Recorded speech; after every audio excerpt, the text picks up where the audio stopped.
Está no ar! O mais tradicional podcast sobre corridas do Brasil. Os comentários e o debate sobre automobilismo de um jeito que você só ouve aqui. A partir de agora, Thiago Raposo, Diogo Gomes e Fábio Campos apresentam Café com Velocidade. Café com Velocidade. A dose certa na análise do esporte a motor. E voltando para o terceiro e último bloco dessa edição 612 do Café com Velocidade, a gente vai falar sobre o Vettel, além do acidente, claro, todo o momento de carreira do Vettel e questões futuras, se é que a gente já pode falar, além de alguns outros destaques desse GP da Grã-Bretanha.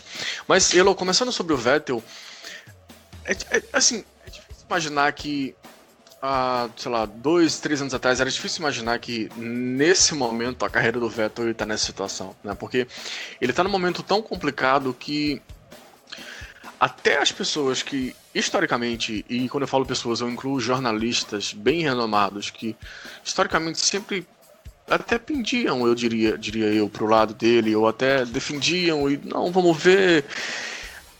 Chegaram num ponto nesse final de semana do tipo assim, não dá pra defender. Não tem o que fazer. Eu particularmente nem acho que foi tão grave assim, tudo mais. Sei que o seu voto totalmente vencido por toda a mídia do planeta Terra. Talvez eu esteja sendo chato demais. Mas é incrível como ele comete mais um erro. É mais um erro grave, né, sem dúvidas. Ele complica totalmente a corrida dele, ele complica a corrida do Max Verstappen. É aquele tipo de erro que a gente viu outras brigas durante a corrida acontecer. O local onde acontece o acidente é um local próprio para esse tipo de briga, para esse tipo de defesa de posição ali bem na freada mesmo. E exatamente com ele, aconteceu o erro. Repito, um erro grave e que acaba refletindo, colocando mais um ponto de reflexão em cima do momento da carreira do Sebastian Vettel. É óbvio que naturalmente vieram todas aquelas mensagens de mas será que ele vai parar? Será que ele isso? Será que ele aquilo? Não sei exatamente se é o momento disso, mas eu acho que definitivamente é o momento de a gente, mais um momento pra gente falar sobre o Sebastian Vettel. Tem aquele filme, acho que era Precisamos Falar sobre Charlie, algo parecido. Nós precisamos falar sobre o Sebastian Vettel, o momento de carreira dele que é muito complicado. Como tu vê o acidente, além do acidente, como tu vê todo esse momento de carreira do Sebastian Vettel? Então, Diogo, eu vou dizer assim, cara, o acidente em si eu concordo com você.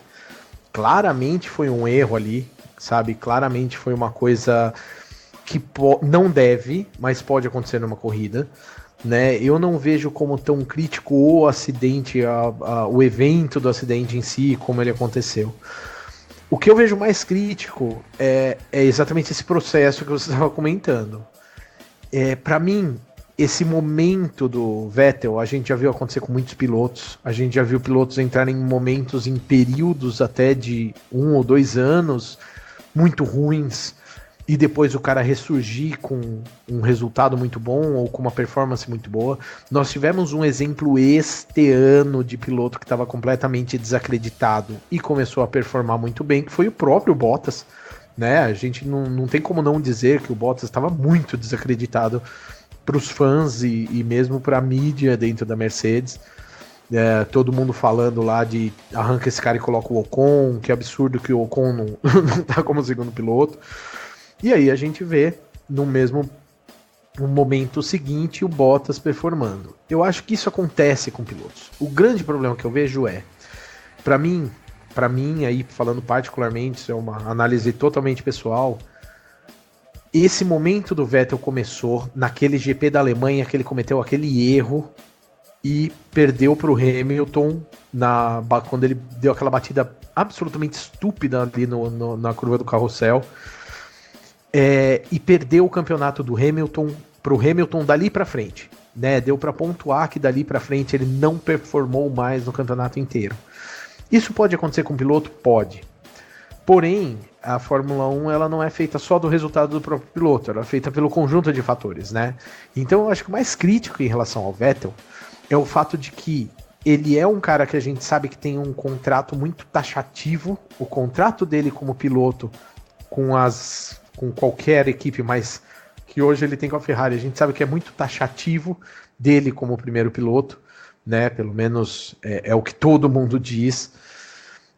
E aí você pega um cara que já está amargando um resultado muito ruim por um tempo muito prolongado, porque tudo bem se ele não tivesse ido bem no campeonato do ano passado, mas voltasse para esse campeonato com uma força nova para brigar com o Hamilton.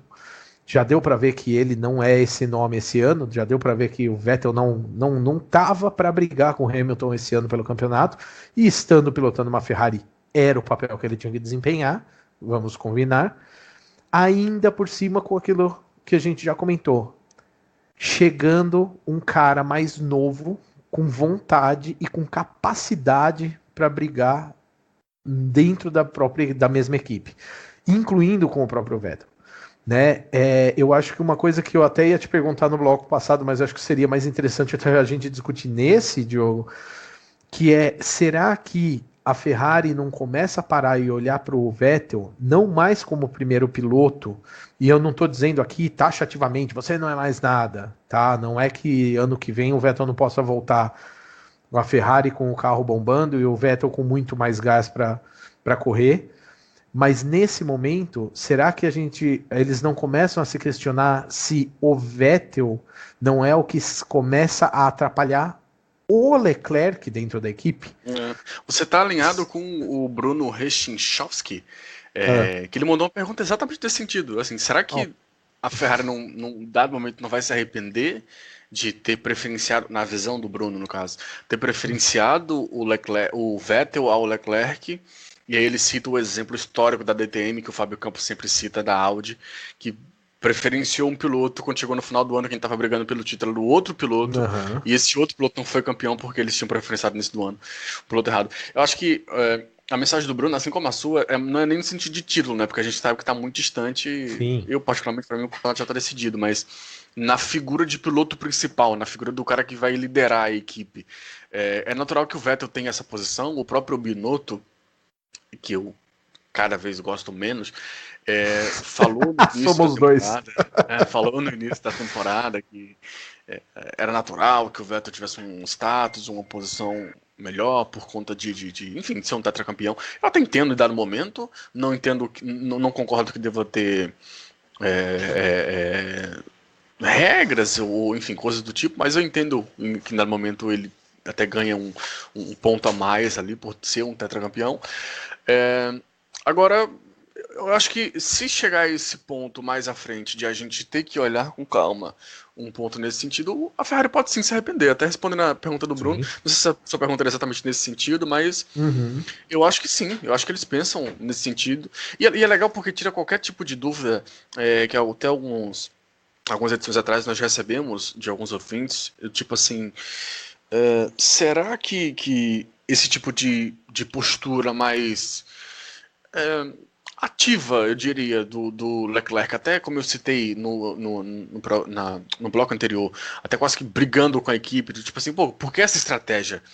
Por que nós perdemos tais posições em estratégia? Se isso não poderia comprometer a posição dele, eu acho que agora fica cada vez mais claro que não, né? Já tinha sido minha resposta na época, e agora fica até cada vez mais claro que não, porque é um cara que tem tudo para ficar bastante tempo nessa Ferrari aí. Não sei se é o caso do Vettel, mas o Leclerc ele parece bem estabelecido. Mesmo que não seja o caso do Vettel, mesmo que a gente não possa taxar alguma coisa, eu acho que é difícil a gente taxar. A gente sabe que o Vettel tem qualidade, a gente sabe que a qualidade dele ele já demonstrou em momentos de grande pressão também, né? Então acho que é ruim a gente questionar o Vettel nesse sentido. Porém, o fato concordo aí com o colega, o fato de a Ferrari se questionar isso, e eu acho que é exatamente nesse momento que um cara como que tem uma cabeça dentro do campeonato, como certamente um piloto novo como o Leclerc tem, como um Verstappen tem também, ele fazer a pressão faz parte do jogo, né? E esse questionamento da Ferrari pode até não resultar numa grande comoção que acabe com a aposentadoria do Vettel ou qualquer coisa assim. Pode não acontecer isso. Porém, certamente não é um questionamento que ajuda a retomada nesse momento, né? Não aí pensando no ponto de vista de cabeça, mas é que a gente sabe também que a Ferrari é uma equipe que funciona muito dependente do relacionamento dos mecânicos, engenheiros com os pilotos, né? Então o Vettel a gente sabe que é um cara muito querido, que é um cara que ele é muito respeitado também na Fórmula 1, é um cara que até a posicionamento dele, né, essa corrida mesmo, ele indo pedir desculpa para o Verstappen no fim da prova, ele é um cara bem visto dentro da Fórmula 1, porém, a gente começar a se questionar isso, primeiro que significa que a mídia da Itália já está caindo de pau em cima da Ferrari dentro disso. Segundo, que eu concordo completamente com você, eu acho que essa situação só não mudou esse ano, né, porque eles já não disputam o título. Eu acho que não dá mais para falar em Ferrari disputando o título, não só de construtores, que a Mercedes está com 406 pontos, a Ferrari está com 270 e pouco, se não me engano, não é? Eu lembro que é uma diferença muito grande. Diferença já, né? Exatamente.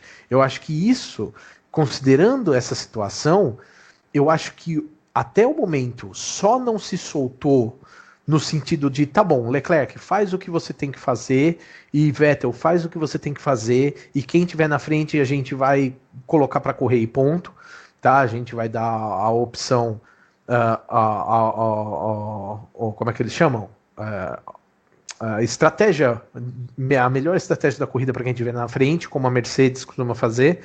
Eu acho que isso só não aconteceu exatamente porque Matias Binotto, todo mundo pode falar que ele é muito bom, que tecnicamente ele é muito bom, mas, cara, eu não consigo ver esse cara levando a Ferrari para frente melhor do que o Arrigo Babene. Eu não consigo ver esse cara nessa posição de responder a esse tipo de necessidade, tá? Total implicância minha, não estou trazendo nada comprovado, mas eu também não consigo ver esse cara tomando as decisões necessárias para a Ferrari sair do momento que ela está, né?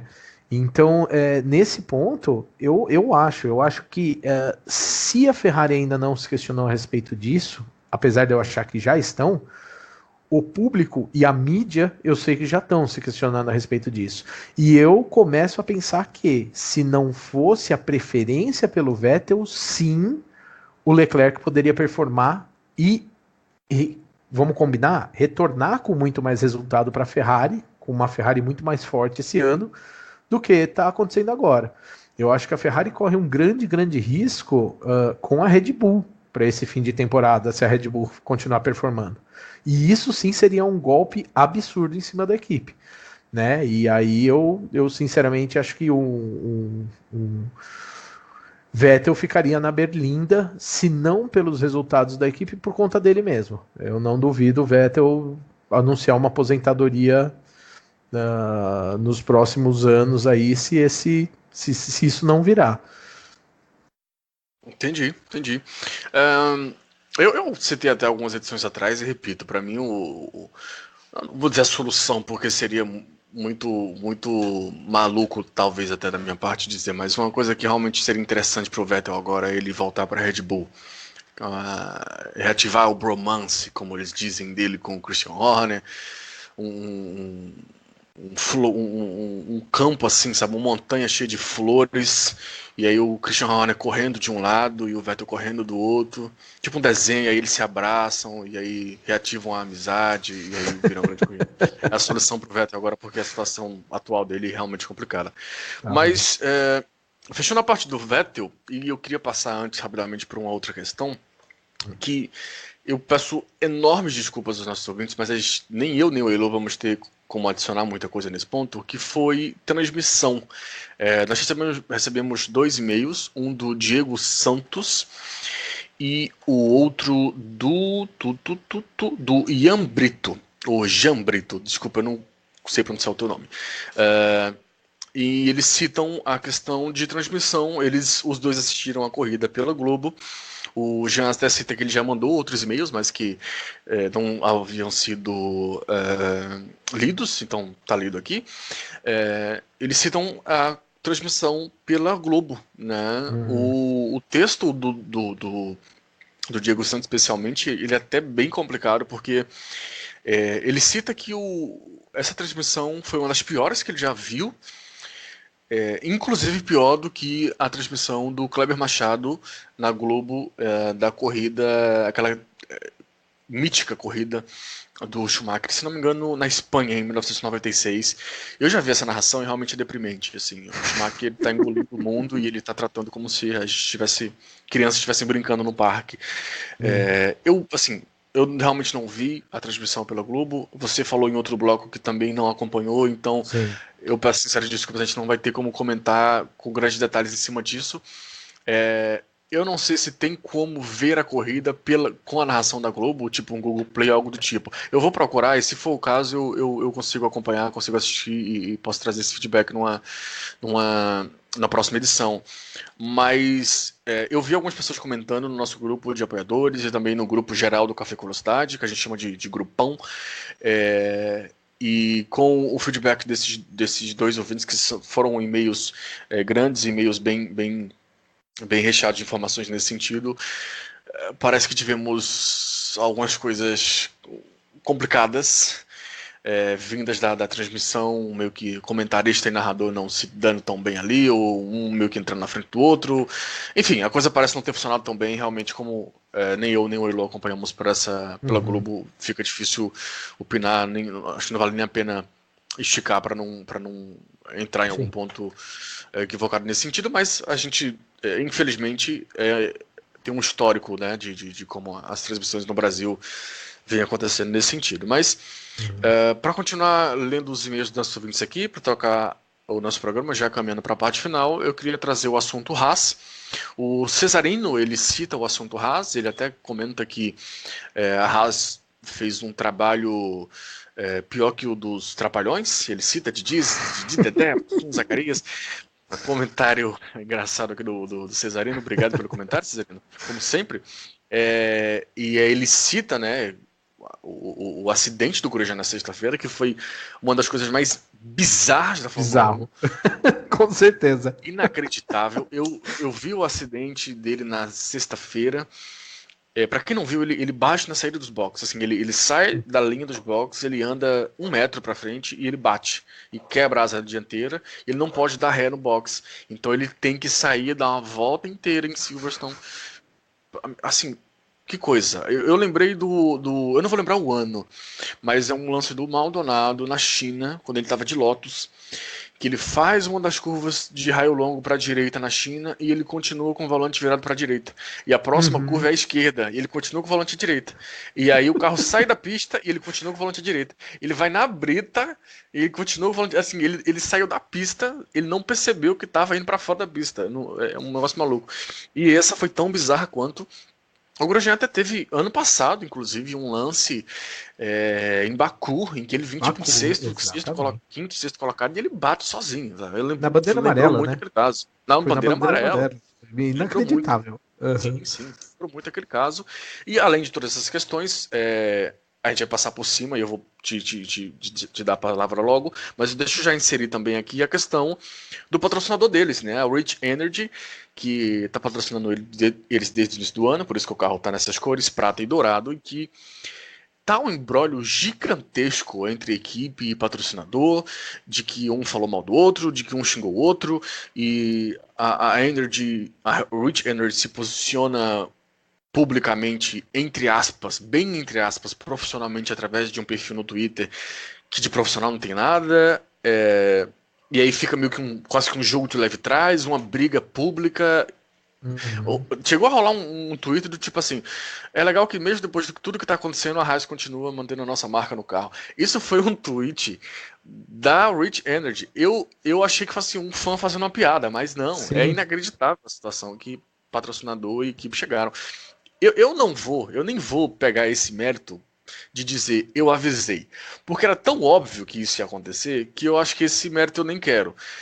Mas estava muito claro desde o início o quanto isso era estranho, e a gente não está nem na metade da temporada, acabou de chegar na metade da temporada, e a situação é extremamente complexa, quase, assim, é impressionante a relação de patrocinador com a equipe, ou de equipe com patrocinador, e já entrou dono no meio. A situação tá, assim, completamente complexa, difícil de entender, inclusive. A gente não faz a menor ideia de como isso vai funcionar, ou do que pode sair disso, então fica até difícil de comentar em cima, mas o que a gente pode com certeza afirmar é que tá rolando uma bagunça gigantesca. Não, com certeza, cara. Só dando continuidade nessa parte da Rich Energy, realmente é difícil comentar, cara. Eu concordo completamente com você. A gente tenta entender, mas olha, eu faço suas as minhas palavras. Quando a gente tava comentando até aqui em off, quando eu vi esse patrocínio da Rich Energy e tanta gente comentando, gente, mas isso é a marca de energético inglesa, eu nunca vi isso aqui para comprar aqui, não sei o que, um monte de gente comentando isso. Eu lembro até hoje que eu virei para um amigo meu que também curte muito automobilismo e falei para ele, cara, isso para mim tá com uma cara de Leyton House, cara. Isso aí vai dar um problema para Haas, eu não sei, a minha impressão é de que isso é muito furada.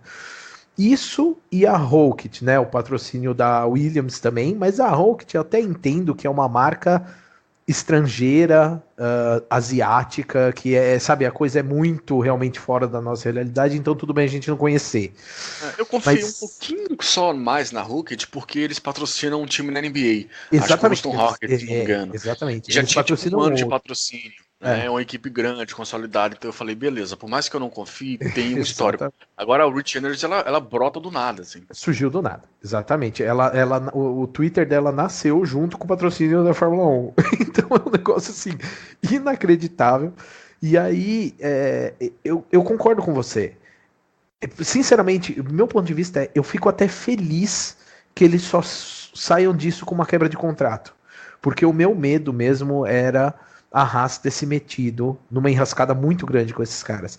E uma coisa que eu não consigo entender, cara, é como que Gene Haas não é só um cara muito importante no automobilismo, ligado ao automobilismo. Esse cara é um mega empresário, extremamente inteligente.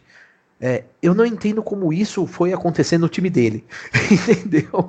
São aquelas coisas da Fórmula 1 que você fala, meu, não pode ser desespero. A gente não tá falando de uma equipe como a própria Williams, sabe, que tem um certo desespero em termos de patrocínio. A gente tá falando de uma equipe de um cara como o Gene Haas. Não é o desespero pelo patrocínio, não é o desespero para ter uma solução, como era o caso da Force India, por exemplo, quando eles adotaram a BWT, sabe? A gente tá falando de uma coisa que desde que entrou na Fórmula 1, todo mundo achou esquisito. Todo mundo achou esse contrato esquisito. Então, realmente é difícil de argumentar em relação a isso. Eu acho que nem adianta a gente levar muito para frente. Estamos todos tão perdidos quanto qualquer outro. Mas realmente, assim, é de cortar o coração ver esses tweets que os caras põem e a posição, o quanto isso denigra a imagem da Haas. Né? Eu acho que é nesse ponto pra gente, dane-se a marca de energia do energético, mas o que eles tentam denegrir a imagem da Haas tá uma coisa de quinta série que tá absolutamente terrível. Então, para mim, eu só vejo isso como um certo alívio de que foi só isso que aconteceu. Não foi um caso de escândalo, de lavagem de dinheiro, nem nada mais grave, sabe? Ou pelo menos não até agora. Mas realmente é uma bizarrice. É uma daquelas coisas que você olha e você fala, cara, só dá pra achar isso bizarro. Não dá pra tirar nenhuma conclusão, absolutamente, disso. E, falando aí um pouquinho da Haas mesmo, depois dessa corrida, é até engraçado, eu fiquei imaginando o que o Gunther Steiner tava falando a respeito disso tudo, porque ele deve estar xingando muito. Ainda mais numa corrida em que realmente acontecem essas bizarrices. O Grosjean é aquela história, ele é um piloto que também já tem muito respeito dentro do automobilismo em geral, etc e tal, mas ele é um cara que é impossível. Essas coisas bizarras, essas batidas bizarras acontecem com ele de uma forma que ninguém consegue explicar. Essa da bandeira amarela no Baku, eu lembro que eu dei muita risada, eu falei, cara, como o cara conseguiu fazer isso? Mas aí você pode até falar, tudo bem, o Alan Prost já bateu em bandeira amarela na volta lenta, entendeu? Por outro lado, ver o cara, aquela bizarrice dele batendo na saída dos boxes, são aquelas coisas de que viram lenda, né? São aquelas coisas de Pastor Maldonado, de Romain Grosjean, que a gente realmente acho que nunca vai entender. Depois que esse cara sair da Fórmula 1, a gente vai continuar lembrando, mas a gente nunca vai entender como que o cara tem essa capacidade. Sem dúvidas. E os dois carros bateram logo no início da corrida, inclusive o Magnussen abandona pouco depois disso. Foi show de horror para a Haas, mais um, infelizmente. E falando em acidente, a gente lembra também do nosso querido Giovinazzi, que fez uma classificação incrível, né? Classificou mais uma vez na frente do Raikkonen, mais uma vez no Q3.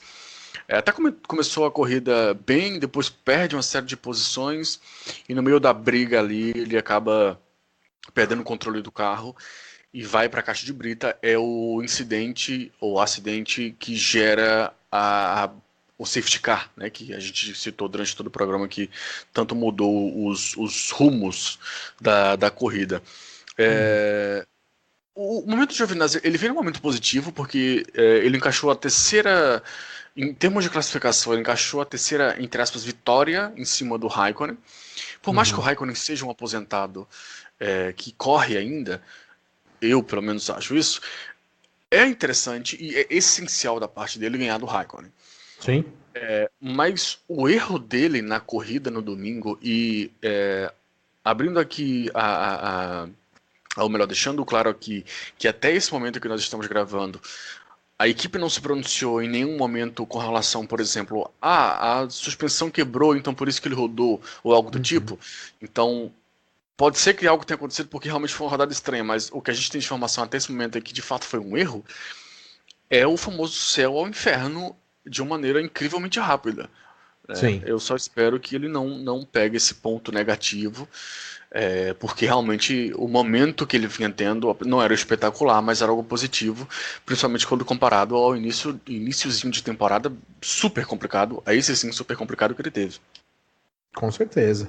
Mas aí eu acho que também vale a mesma coisa, né? É aquilo que é difícil da gente comentar, porque realmente foi uma coisa, assim, se foi um erro dele, foi um erro bobo, mas foi só uma aleatoriedade, mais uma coisa da corrida, sabe?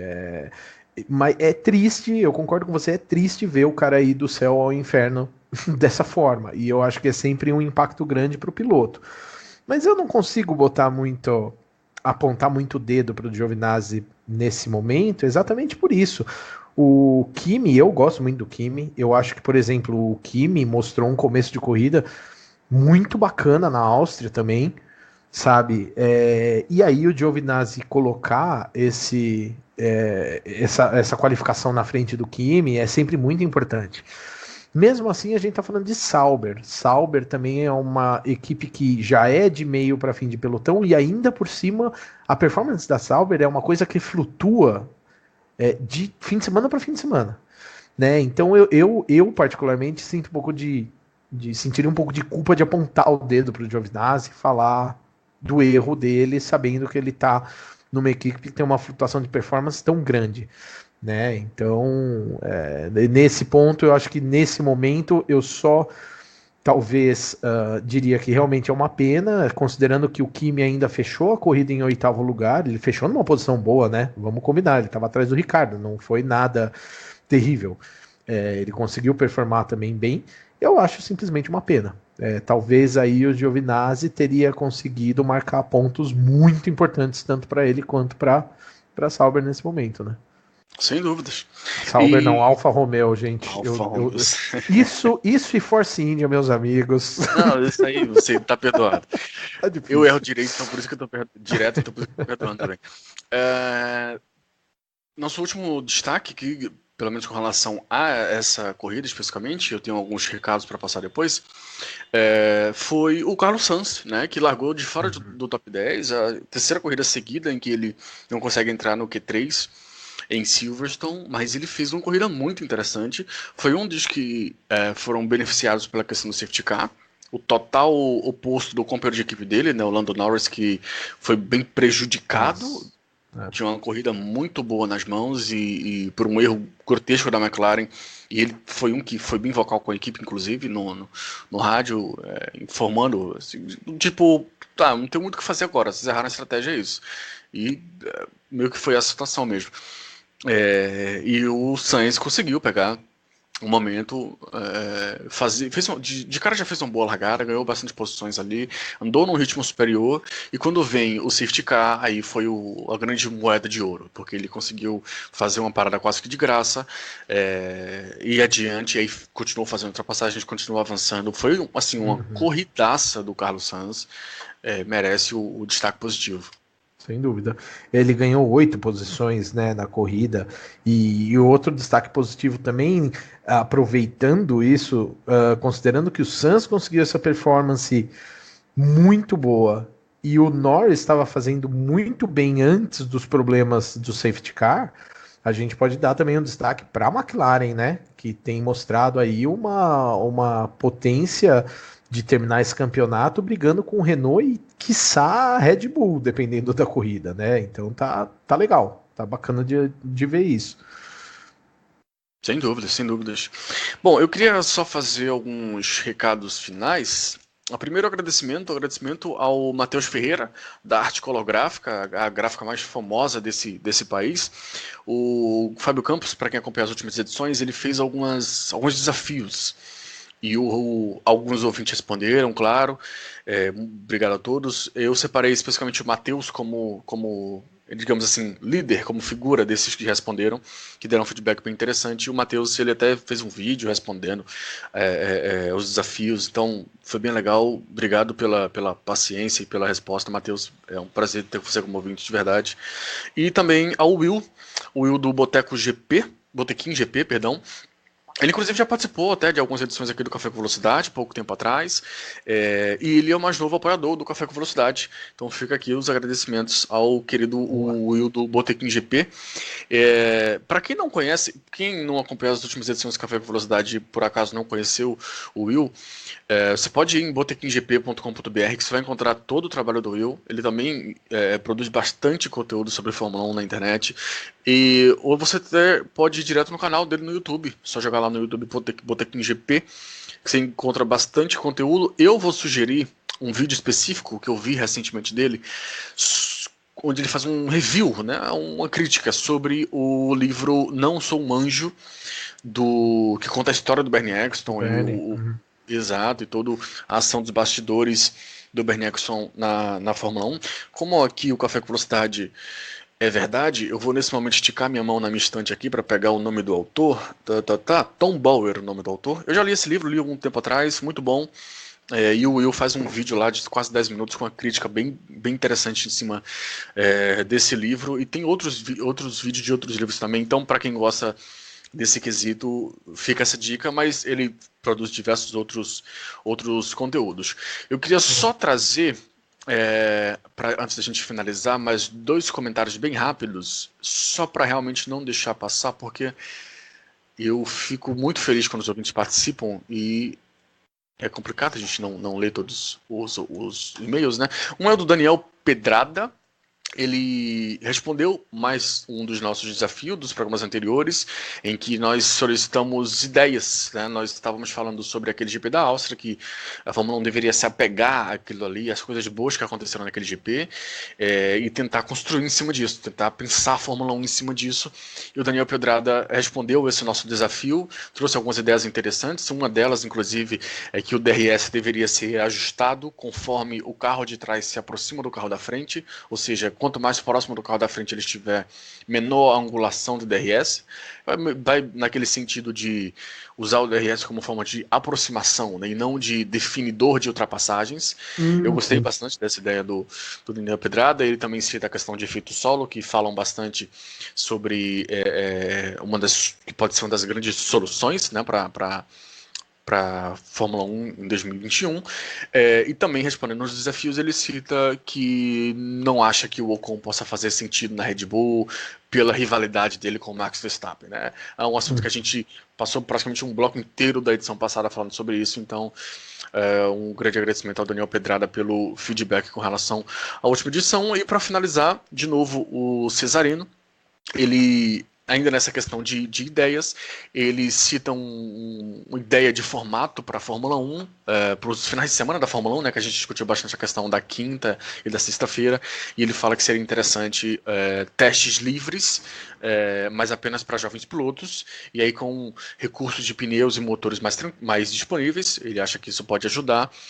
A minha preocupação é só com relação a custos, que a Fórmula 1 é mais limitada nesse sentido, as equipes menores, né, no caso.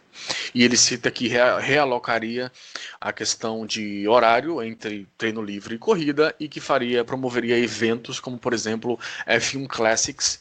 O que ele denomina de F1 Classics seria eventos com carros clássicos de Fórmula 1, até corridas com carros clássicos de Fórmula 1.